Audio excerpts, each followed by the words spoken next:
What's up YouTube? Vinny Flex is back, and today I'm here to talk to you about the preparation phase of carb backloading. I know I did talk about that earlier in my last video. I also talked about the intermittent fasting as well as carb backloading as a whole. But today I want to talk to you about the preparation phase of carb backloading. Now, you might be asking me, oh, so there's a prep phase to this, so I can't just start eating carbs at night? No, you actually have to get your body reoriented to using fat as a fuel source during the day. And that takes the preparation phase. Now, if you're already at a really low body fat percentage, like less than 10, what you're gonna do is this phase is optional. I would recommend it just to get your body reoriented as using fat as a fuel source, but like John Kiefer says, it is optional. I do recommend it though. The first phase is called carb depletion. So it takes place within the first 4 days of the preparation phase of carb backloading. And this will have greatest effect that you're going to experience, if not the second greatest. And this is going to really deplete your glycogen stores and also any blood sugar you have in your body. And for the first 4 days, you're going to be losing a lot of water. So about 60% of the weight you lose is going to be water weight. The rest is going to be fat. Give or take a few percentage points, just because it's not exact. Now, for the most part, like I said, it's going to be water weight, because for every 1 gram of carbohydrates the body stores, 3 grams of water is also stored as well. So there is going to be a significant amount of weight will be lost within this first 4 days of the preparation phase. And it's going to be mostly water weight, like I said before. The next phase is called ketone buildup. And the body is going to be making ketones when it doesn't get carbs ingested into the system. And ketones are little bits of energy that the body makes when it has a low carb diet. The ketones can be broken down very efficiently by the body, but it's very inefficient to make them. So it's going to cause a lot of energy to create them. This phase is going to be at about the 3rd to the 6th day of the 10-day prep phase. And during this time, around the 6th day, the body's going to go into crossover. It's going to have to be used where there's going to be a lot of slow mental processes. So your mental process and your brain functions are going to slow down a bit, just because your brain is used to using carbs, but instead it's going to have to be using ketones. And this is like I said, is called the crossover point. And the last stage, which takes place the 7th through the 10th day of the preparation phase, is called fuel reorientation. And that's when the body gets used to using fat as a fuel instead of carbs. And this is going to mark the end of the slow mental phase. So you're going to get your mental speed back. You're going to be able to think and focus better. And it's also going to be the point where your body's going to be using fat as a fuel instead of carbs. So the body got used to using fat as a fuel instead of carbs. And this is going to mark the end of the preparation phase that John Kiefer describes in his book.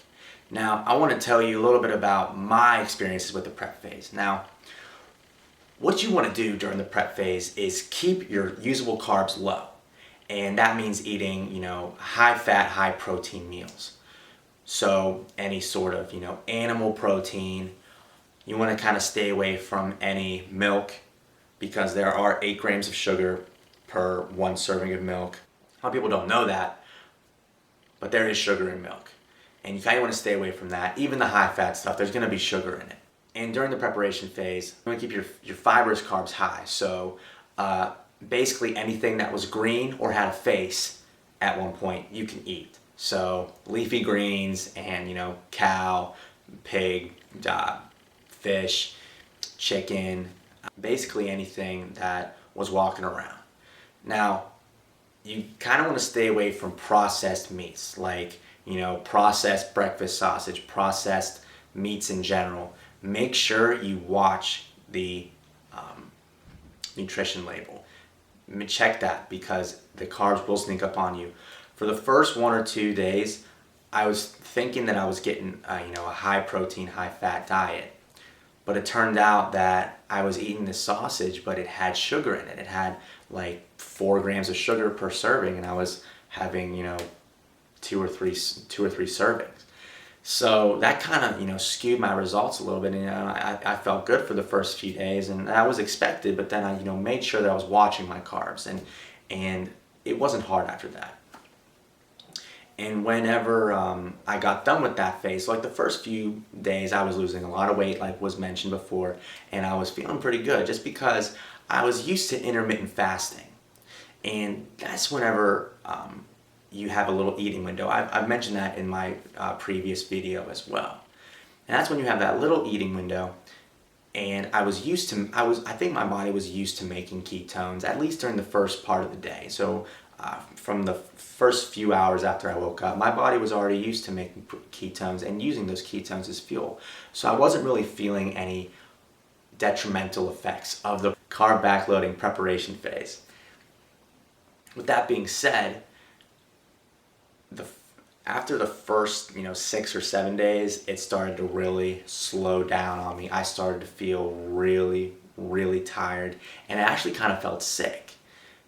And I did a little research on that, and there is talk about like a flu, kind of you feeling like you have a sickness while you're making ketones, and I'm not sure what that's caused by. I haven't done a whole lot of research into it, but I have heard about people who feel a little bit sick, and for some reason I felt that way too, and I would always feel like I had a sore throat when I woke up, and I would always feel really, really tired during the day, and I would feel like my body was recovering from like a flu or something like that.